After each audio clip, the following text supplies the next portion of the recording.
Honorable Vice President of India, Honorable Speaker Lok Sabha, Honorable Prime Minister of India, Parliamentary Affairs Minister of both the houses, opposition leaders, Kharge ji, all my senior leaders and distinguished, esteemed colleagues of both Lok Sabha and Rajya Sabha.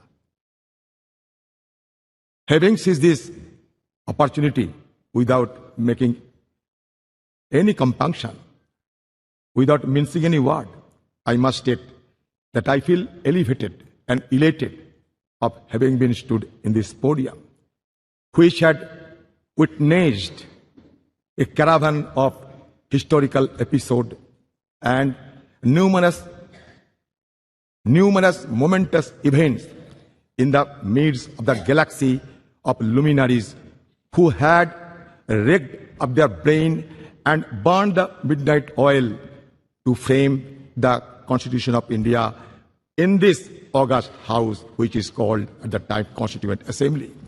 So we are proud of all of them, numbering 389 members, including 296 from British India and 93 from princely states. In this house also, in this house, in the year 1947, 22nd January, the objectives resolution, numbering 8, was passed, was adopted, which was proposed by Jawaharlal Nehru ji also, which had inspired the shaping of our constitution in subsequent stages also. So now, in this august house, all of us are well experienced and known the journey, the odyssey of our constitution. From colonial past to independent India, we have observed the transition of the destiny of this great country named after India. It is astonishing to note that those 389 members intensively discussed among them for 2 years, 11 months and 19 days and produced the largest constitution of the world, led by Baba Saheb Ambedkar, the father of Indian Constitution. We have been gifted with 395 articles. Also, 22 parts and 8 schedules. So naturally, the house, which is called Central Hall, it is a historic hall. It will not be known by simply its architectural splendor, but its illustrious legacy. Now I come to the point that our ability to attain developed nation status by 2047 hinges on the active involvement of our citizens and the unwavering dedication of their representatives. The groundwork laid in the formative years of our nationhood and also the subsequent years has empowered us significantly. However, we are confronted with intricate challenges that require immediate attention and resolution as we progress towards this objective. I don't have any idea of what is called and how a country to be recognized as developed country by any designation. I do not have any idea of any global consensus is existed or not, because when we see other developed countries, among the various key determinants, one determinant is always followed, that is Human Development Index. And insofar as Human Development Index, India has been lagging behind and we are ranked 131 out of 189 countries. At present, disconcerting reports reveal that the top 10% of India's population controls a staggering 77% of nation's total wealth. In 2017, a staggering 73% of wealth generated has reportedly gravitated towards the wealthiest 1%, while staggering 670 million Indians constituting the poorest half of the population saw their wealth increase by a mere 1%.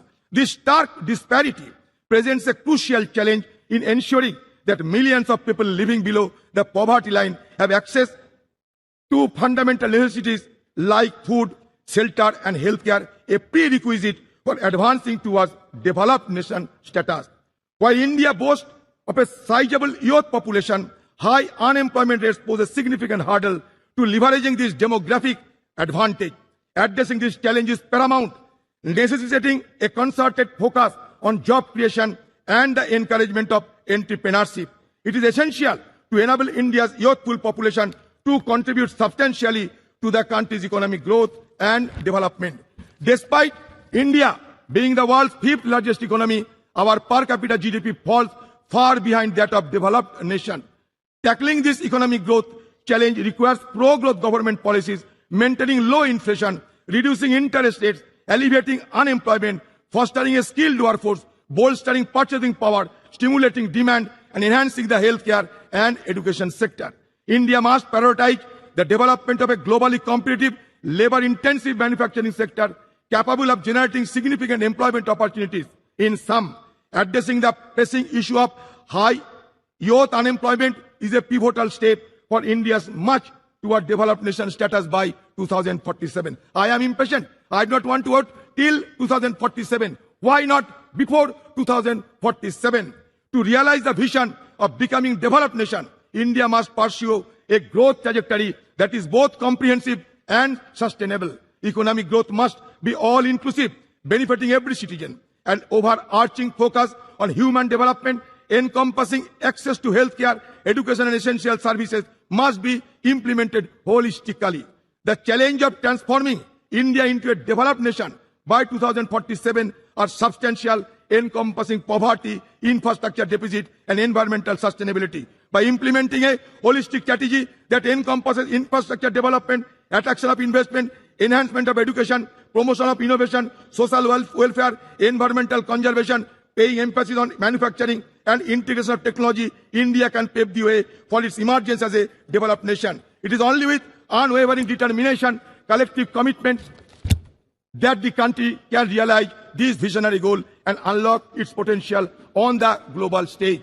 I will conclude by saying that धरती सिखाते हमने सबको बोझ उठाना, गगन सिखाते हमने ऊपर उठते जाना, सूरज की लाली से सीखा जग आलोकित करना, चंदा की किरणों से सीखा सबको पीड़ा हरना, पर्वत ने सिखाए हमने दृढ़ संकल्प बनाना, नदी सिखाए हमने आगे बढ़ते जाना, सागर की लहरों ने सिखा दुख सुख सहे जाना, और तूफान ये सिखलाते हैं आफत में ना घबराना और आफत से टकराना. हम चाहते हैं कि ये separation of power should be maintained in a judicious manner and also in presence of all the guiding light of our country. I must suggest that India is not a homogeneous society, rather it is a heterogeneous society. But now the need of the hour is to maintain the harmonious society. With this word, I am concluding my speech. Thank you. Jai Hind, Bande Mataram.